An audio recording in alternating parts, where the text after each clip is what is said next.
Gusto ko lang pong i-feature na tayo po ay dito po sa Sea Oil. Nasa Sea Oil po tayo and napansin ko lang po kasi itong basurahan. Yan po.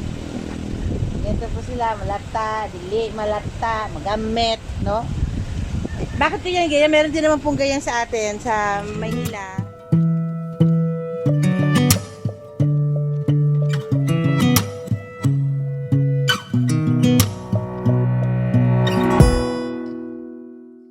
Sa inyo, ito po yung isa sa gusto ko pong makita at mapatunayan po dito sa Davao.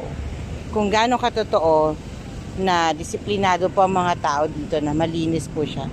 Siguro kung may makita ka na mangilan-ngilan, hindi yun yung dahil walang care, tinapo lang na gano'n. Siguro ba accident, nahulog yung ganyan. So, tapos nakita nyo po yan, no, merong ibunan.